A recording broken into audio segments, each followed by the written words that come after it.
Hi hello friends, welcome to Nandhu's life style. இன்றைக்கி நம்ம டேஸ்டியான யம்மியான பருப்பு சாதம் எப்படி செய்கிறதுன்னு தான் பார்க்க போகிறோம். வாங்க வீடியோக்குள்ளே போகலாம். ஸோ பருப்பு சாதம் செய்கிறதுக்கு ஃபர்ஸ்ட் ஒரு குக்கர் வச்சுக்கலாம். அந்த குக்கரில் ஒரு 3 டேபிள் ஸ்பூன் அளவுக்கு ஆயில் ஆட் பண்ணிக்கலாம். அதுக்கப்புறம் 1/2 டேபிள் ஸ்பூன் அளவுக்கு கடுகு பொரிஞ்சு வந்த உடனே அது கூட கொஞ்சமாக கருவேப்பிலை, அதுக்கப்புறம் பொடி பொடியாக கட் பண்ணி வச்சுருக்கிற ஒரு பெரிய சைஸ் பெரிய வெங்காயம், ஒரு 4-5 பச்சை மிளகாய் உங்கள் காரத்துக்கேற்ப நீங்கள் போட்டுக்கலாம். ஸோ இப்போ பருப்பு சாதத்துக்கு தேங்காய் போடுறதுக்காக தேங்காய் உடச்சி வச்சுக்கலாம். அரிசி வந்து நான் 1.5 டம்ளர் அளவுக்கு நலைய போட்டேன். அது கூட இப்போ பருப்பும் நான் ஆட் பண்ணிக்கிறேன். அது ரெண்டும் நல்லா நலையிட்டும். இப்போ நம்ம வெங்காயத்தை நல்லா வதக்கி விட்டுடலாம். ஸோ இப்போது நம்ம வாட்டர் ஆட் பண்ணிக்கலாம்.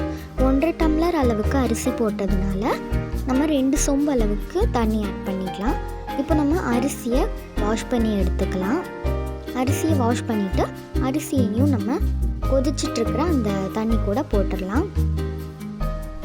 நீங்கள் இன்னும் நம்ம சேனலை சப்ஸ்கிரைப் பண்ணாமல் பார்த்துட்ருக்கீங்களா? இப்போ மறக்காமல் கீழே இருக்கிற ரெட் கலர் சப்ஸ்கிரைப் பட்டனை ப்ரெஸ் பண்ணி சப்ஸ்கிரைப் பண்ணிக்கோங்க. அப்போ தான் நம்ம சேனலில் வர எல்லா வீடியோஸுமே உங்களுக்கு நோட்டிஃபிகேஷன் வந்துடும். இப்போ ஒரு 1/2 டேபிள் ஸ்பூன் அளவுக்கு மஞ்சள் தூள், 1.5 டேபிள் ஸ்பூன் அளவுக்கு மிளகாய் தூள். நம்ம ஃபர்ஸ்ட்டே பச்சை மிளகாய் போட்டிருக்கோம். ஸோ அதனால் நீங்கள் பார்த்துட்டு மிளகாய் தூள் போட்டுக்கோங்க உங்கள் காரத்திற்கேற்ப. இப்போது உப்பு, கல்லுப்பு தேவைக்கேற்ப ஆட் பண்ணிக்கோங்க. இப்போ நம்ம வந்து இது நல்லா கொதிக்கட்டும். அதுக்குள்ளே தேங்காய் துருவி எடுத்துக்கலாம். ஸோ இப்போ வந்து பார்த்திங்கன்னா தேங்காய் துருவியாச்சு. இப்போ பார்த்திங்கன்னா அது நல்லா கொதிக்குது பாருங்கள். இந்த மாதிரி தான் கொதிக்கணும். இப்போது இதை அப்படியே நம்ம விட்டுடலாம். கொஞ்சம் கட்டியாகிற வரைக்கும் விட்டுடலாம்.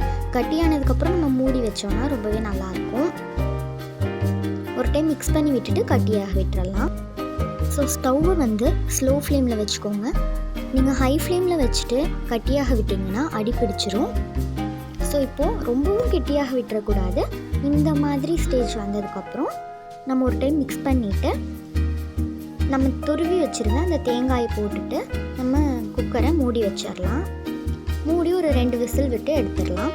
ஸோ இப்போ பார்த்திங்கன்னா நம்மளோட டேஸ்டியான யம்மியான ஹெல்த்தியான பருப்பு சாதம் ரெடி ஆகிடுச்சு. இந்த வீடியோ உங்களுக்கு பிடிச்சிருந்துச்சுன்னா லைக் பண்ணுங்கள், ஷேர் பண்ணுங்கள், கமெண்ட் பண்ணுங்கள், மறக்காமல் சப்ஸ்கிரைப் பண்ணுங்கள். தேங்க்ஸ் ஃபார் வாட்சிங்.